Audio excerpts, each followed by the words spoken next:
Pull! Oh! Ya!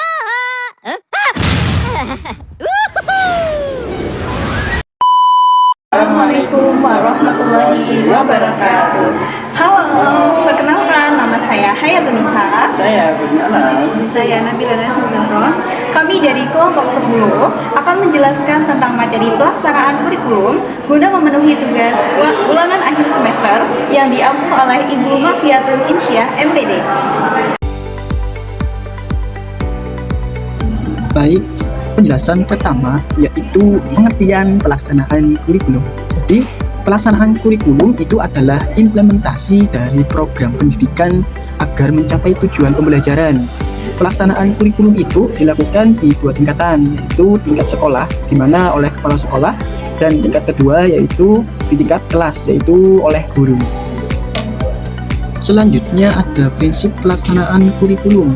Yang pertama itu berdasarkan potensi peserta didik. Terus yang kedua itu 5 pilar pelajar.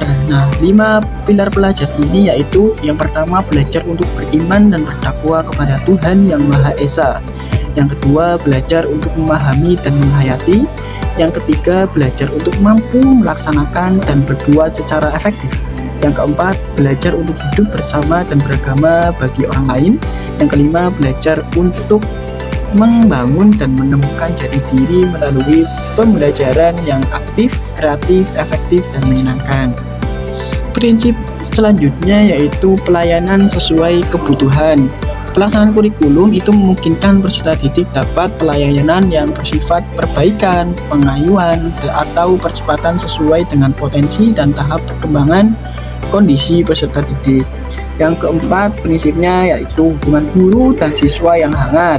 Nah, prinsip yang kelima itu memanfaatkan strategi dan sumber belajar. Dan prinsip yang terakhir itu adalah perpaduan budaya dan lokalitas. Selanjutnya ada strategi pelaksanaan kurikulum. Yang pertama itu ada proses belajar mengajar, yang kedua ada bimbingan konseling, yang ketiga administrasi dan supervisi, keempat sarana kuliner, dan kelima ada penilaian hasil belajar.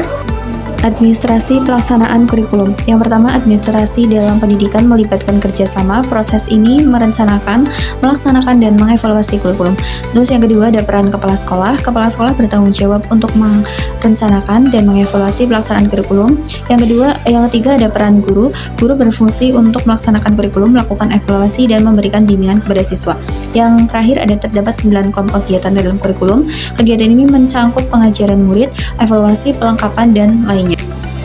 Selanjutnya ada pelaksanaan kurikulum. Yang pertama di tingkat sekolah, yaitu kepala sekolah yang menyusun rencana tahunan dan memimpin evaluasi dan koordinasi guru. Yang kedua di tingkat kelas, yaitu guru yang mengelola pembelajaran dan membimbing dan mengevaluasi siswa.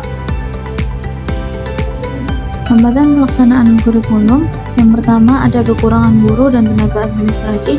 Kekurangan jumlah pengajar dan tenaga administrasi dapat menghambat efektivitas pelaksanaan kurikulum. Yang kedua, ada sarana dan prasarana tidak memadai. Fasilitas yang tidak memadai dapat mengganggu proses pembelajaran. Yang ketiga, evaluasi belum sesuai dengan KBK. Proses evaluasi yang tidak sejalan dengan kurikulum berbasis komputer atau KBK dapat menyebabkan ketidakakuratan dalam penilaian. Yang keempat, guru belum terbiasa menyusun sendiri. Keterampilan guru dalam menyusun materi secara mandiri masih perlu ditingkatkan. Dan yang kelima, dana BOS lambat atau buku belum tersedia. Keterlambatan dalam pencairan dana dan bantuan operasional sekolah atau BOS dan ketersediaan buku dapat menghambat proses belajar mengajar. Jadi kesimpulannya yaitu pelaksanaan kurikulum merupakan proses dalam mencapai tujuan pendidikan yang harus dilakukan secara terstruktur, baik di tingkat sekolah oleh kepala sekolah maupun di tingkat kelas oleh guru. Keduanya memiliki peran yang saling melengkapi untuk menjamin keberhasilan pembelajaran. Agar pelaksanaan kurikulum berjalan efektif, diperlukan penerapan prinsip dan strategi yang tepat, serta dukungan administrasi dan sarana yang memadai. Meski berbagai hambatan seperti keterbatasan tenaga pendidik, kurangnya fasilitas, dan belum optimalnya evaluasi sering muncul, hal ini tetap dapat diatasi melalui pelatihan guru, kerjasama dengan masyarakat, dan komitmen seluruh elemen pendidikan.